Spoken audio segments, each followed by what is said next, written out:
बिस्मिल्लाहिर्रहमानिर्रहीम। अस्सलाम वालेकुम नाज़रीन, आप यूट्यूब चैनल देख रहे हैं। मैं इमरान खान हूँ। खबरें बहुत सारी हैं तो जल्दी से मैं आप तक पहुँचाता हूँ। सबसे पहले इमरान खान साहब का जो स्टेटमेंट गुज़िश्ता रात आया, क्योंकि जेल में उनकी बहन ने उनसे मुलाकात की थी। इमरान खान साहब ने जेल से जो स्टेटमेंट जारी किया अपनी बहन के ज़रिए से, वो स्टेटमेंट इंपॉर्टेंट है और उसमें बहुत सारी खबरें हैं। चार सद्दा और खैबर और करक के जलसों में अवाम की भरपूर शिरकत कौम के शऊर और अपने हकूक के दिफा की आज़म की अक्कास है।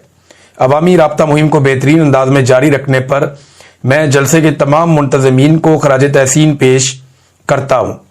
तहरीक इंसाफ को तहरीक तहफ़्फ़ुज़ आईन पाकिस्तान के साथ मिलकर हकीकी आज़ादी की तहरीक को मज़ीद तेज़ी से आगे बढ़ाना चाहिए। इमरान खान साहब ने एक तो ये कि उन्हें जब पता चला कि ये जलसे बहुत कामयाब हुए हैं तो उसके ऊपर लाजमी बात है वो एक तहरीक चलाना चाहते हैं, तो उन्हें काफ़ी हौसला मिला इससे, और वो ये चाहते हैं कि इस तहरीक को मज़ीद तेज़ किया जाए और तहरीक तहफ़्फ़ुज़ आईन पाकिस्तान इसके अंदर अपना रोल प्ले करे, जो बाकी जमातें वो भी शामिल हों। महमूद खान अचकज़ई और अल्लामा राजा नासिर अब्बास के बतौर अपोजिशन लीडर ताहाल नोटिफिकेशन जारी ना होना बाइस तशवीश है। मैं मुतालबा करता हूँ कि इन्हें फौरी तौर पर सेनेट और कौमी असम्बली में कायदे हिज़्ब इख्तलाफ के तौर पर नोटिफाई किया जाए। आज एक बार फिर मेरे वकला, मेरी फैमिली और खैबर पख्तूनख्वा के वज़ीर आला को इस्लामाबाद हाई कोर्ट के ऑर्डर्स के बावजूद मुझसे मुलाकात की इजाज़त नहीं दी गई और इन्हें वापस लौटा दिया गया, जो कि न सिर्फ बुनियादी इंसानी हकूक बल्कि अदालती अहकामात की भी खुली खिलाफ वर्जी है। मेरे खिलाफ कायम बेबुनियाद मुकदमात की समाअतें भी अपने आखिरी मराहिल में हैं, जिसके बाद मुमकिन तौर पर मुझे एक बार फिर कैद तन्हाई में डाल दिया जाएगा। मैं पार्टी के तमाम कारकुनान और सीनियर वकला को हदायत देता हूँ कि इस खुली तौहीन अदालत के खिलाफ फौरी तौर पर आला अदलिया से रुजू करें और पटिशन दायर करें। इसी तरह अलकादर ट्रस्ट केस में ताखीरी हरबों के हवाले से भी हदायत करता हूं कि उसके खिलाफ भी अदालत से रुजू किया जाए और समाअत की तारीख लिए बगैर अदालत से बाहर ना आए। वज़ीर आला खैबर पख्तूनख्वा सुहेल अफरीदी के लिए मेरी हदायत है कि सूबे की जरूरत के मुताबिक खुद अपनी मुख्तसर काबीना तश्कील दे लें। मैंने काबीना के लिए कोई भी नाम तजवीज़ नहीं किया। सुहेल अफरीदी के बाद अपनी मर्जी की टीम चुनने का मुकम्मल इख्तियार है। ये एक खबर चलवाई गई थी खास तौर पे, और ये खबर चलवाई गई थी कि बैरिस्टर सैफ के बारे में इमरान खान साहब ने कहा कि जनाब उनको जरूर वजीर शामिल किया जाए और वजीर रखा जाए। दो लोगों का नाम था, तो बैरिस्टर सैफ का तो पता ना आपको गेम, कि बैरिस्टर सैफ तो हर गेम के अंदर शामिल होता। वजह यह है कि वो गंडापुर का मोहसिन नकवी था, यानी वो एस्टेब्लिशमेंट के साथ खास और बेहतरीन ताल्लुकात हैं। जब कोई भी इमरान खान से नहीं मिल पाता तो बैरिस्टर सैफ जाकर इमरान खान से मिलाता है, और यही एक उसकी खूबी है कि उसके एस्टेब्लिशमेंट के साथ ताल्लुकात बेहतरीन है। तो गंडापुर ने भी अपने साथ रखा था, और अब देखते हैं कि सुहेल अफरीदी बैरिस्टर सैफ को अपने साथ रखता है या नहीं रखता, क्योंकि बैरिस्टर सैफ ने इमरान खान साहब ने कई दफा मना किया कि एस्टेब्लिशमेंट से ताल्लुकात नहीं रखने, लेकिन बैरिस्टर सैफ ने हमेशा रखे हैं। वैसे एस्टेब्लिशमेंट के साथ कोई ना कोई तो वर्किंग रिलेशन रखना ही पड़ेगा, क्योंकि आप हुकूमत में हो तो आप बगैर वर्किंग रिलेशन के गुजारा नहीं कर सकते। हो सकता है कोई और बंदा ये काम कर सकता हो, बेहतर कर सकता हो, लेकिन अभी इमरान खान साहब ने बिल्कुल फ्री हैंड दे दिया सुहेल अफरीदी को कि आप फैसला कर लें। फिर इमरान खान ने कहा पार्टी से मुताल्लिक तमाम हदायत और पैगामात सिर्फ सेक्रेटरी जनरल सलमान अकरम राजा के जरिए ही जारी किए जाएं, ताकि किसी किस्म की कंफ्यूजन या गलत फहमी से बचा जा सके।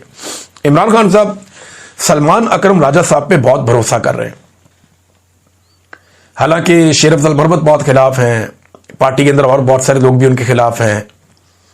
फवाद चौधरी साहब पाकिस्तान तहरीक इंसाफ उन्होंने छोड़ दी है, लेकिन वो कभी भी जो है सलमान अकरम राजा साहब के बारे में पॉजिटिव नहीं हुए, वो हमेशा बड़े उनके बारे में नेगेटिव रहते हैं। लेकिन इमरान खान साहब उन पर भरोसा कर रहे हैं और बार बार कर रहे हैं। आखिर में इमरान खान ने कहा कि मैं वादे करना चाहता हूं कि अहमद चट्ठा और बिलाल एजाज मेरे पुराने और वफादार साथी हैं। ये मेरे साथ खड़े रहे हैं और इन्होंने बहुत कुर्बानियां दी हैं। मैंने इनकी बरतरफी के कोई अहकाम जारी नहीं किए।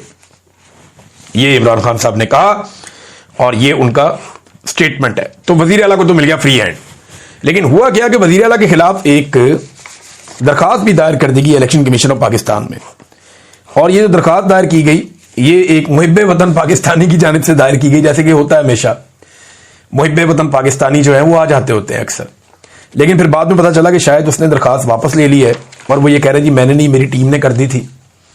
बहरहाल रिएक्शन तो पब्लिक का बहुत आया इस मामले में। अब एक खबर और चलाई जा रही है सीएम अफरीदी को लेकर। और यह खबर मीडिया में फैलाई जा रही है कि सीएम अफरीदी से जब मुलाकात की वहां पे कोर कमांडर पेशावर ने, तो तब उन्हें एक पैगाम दिया गया और उन्हें यह कहा गया कि जनाब आप जो अल्फाज का चुनाव है आपका वो ठीक नहीं है। इदारों के हवाले से या फौजी अफसरान के हवाले से जब आप बात करते हैं तो ये आपके अल्फाज का चुनाव अच्छा नहीं है पब्लिक स्पीचेस में। तो जिस पे बाद में अब ये भी खबर चलाई गई कि सोर्सेज ने बताया कि सुहेल अफरीदी ने जनाब के प्रॉमिस किया है कि या वादा किया है कि आइंदा वो मोहतात रहेंगे। अच्छा, ये खबर चलवाई जा रही है। मुलाकात कब हुई थी? मुलाकात हुई थी जुमे को। एतवार को जो सुहेल अफरीदी ने एक तकरीर की है उसमें DGISPR का नाम लेकर तनकीद की और यह कहा कि उन्होंने घटिया जुबान इस्तेमाल की यहां पेशावर आकर मेरे बारे में। तो ये तो खबर आपकी चलने से पहले ही बाउंस हो गई। यानी मीडिया के सोर्सेज को यह खबर भिजवाई गई कि जनाब आपने ये खबर चलानी है और जराए से करके आपने चलानी है कि सुहेल अफरीदी को हमने दबा लिया था उस मीटिंग में जिसमें कोर कमांडर ने जाकर सुहेल अफरीदी से मुलाकात की थी और उसने वादा कर लिया था कि आइंदा वो तनकीद नहीं करेगा। लेकिन फिर एतवार वाले दिन आपने देखा, अगर तो वादा किया होता सुहेल अफरीदी ने तो कोई बच्चा तो नहीं है, एक सूबे का वजीर आला है, उसने आकर पहले से ज्यादा तनकीद की है। बहरहाल अब पछताया क्या, जब चिड़ियां चुग गई खेत, दिमाग से काम लेना चाहिए और सोच समझ के हर चाल चलनी चाहिए। यह सोशल मीडिया का वो दौर है, डिजिटल मीडिया का, जहां पे लोग छोटी सी चीज निकालकर सामने रख देते हैं। नाज़रीन, सुहेल अफरीदी के वजीर आला नामजद होने के दिन से लेकर अब तक सबसे ज्यादा जिस बंदे को एजेंसियां तलाश कर रही हैं ना, वो मुराद सईद है।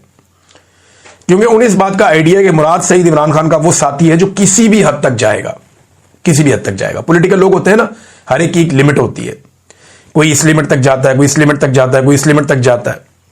यानी असद कैसर साहब इमरान खान साहब के वफादार साथी, लेकिन जब वहां पे एक रूलिंग देनी थी कौमी असेंबली में इमरान खान साहब के दौरे हुकूमत में, तो वो कासिम सूरी ने आकर दी थी। तो हर एक का अपना अपना लेवल होता है। एक वक्त आए इमरान खान साहब के बहुत सारे साथियों की बस हो गई, छोड़कर चले गए, बहुत सारे उनके साथ खड़े रहे। गंडापुर इमरान खान साहब का वफादार साथी है, लेकिन उसकी एक लिमिट है ना, उस लिमिट से आगे नहीं बढ़ पाया वो। हाँ, लेकिन गंडापुर से गलती ये हुई कि वो बात कोई और करता था, काम कोई और करता था। वो जब कॉलो फेल में तजाद आ जाए तो फिर पब्लिक नहीं छोड़ती, जब उन्हें समझ आ जाए तो। अब मुराद सईद जो है वो टारगेट है सबसे बड़ा, टारगेट नंबर 1, इसको पकड़ो, गिरफ्तार करो। तो एजेंसियों को टास्क मिला हुआ है और दबाव बहुत बढ़ गया है कि मुराद सईद को पकड़ो। अभी सवात के एक होटल के अंदर दर्जनों बंदों ने छापा मारा हफ्ते की रात को, और बड़ा शदीद छापा मारा। यानी हफ्ते की रात तो नहीं, हफ्ते की सुबह बन रही थी, जुमे की रात लेट नाइट था, तो वहां पे छापा मारा, बड़ी कोशिश की। दर्जनों बंदे थे सादा कपड़ों में, वहां काफी धक्कम पेल भी हुई, दरवाजे खुलवा के जनाब धक्के दे दू के उन्होंने चेक किया। किसी ने उन्हें कह दिया कि ये होटल के अंदर मुराद सईद है। मुराद सईद किसी होटल के अंदर ठहरेगा? अभी तक रियासत उन्हें पकड़ नहीं सकी, लेकिन मुराद सईद से इनको प्रॉब्लम बहुत ज्यादा है और उन्हें यह लगता है कि इमरान खान साहब का इतना वफादार आदमी जब तक बाहर रहेगा तब तक सुहेल अफरीदी के ऊपर भी बहुत दबाव बना रहेगा।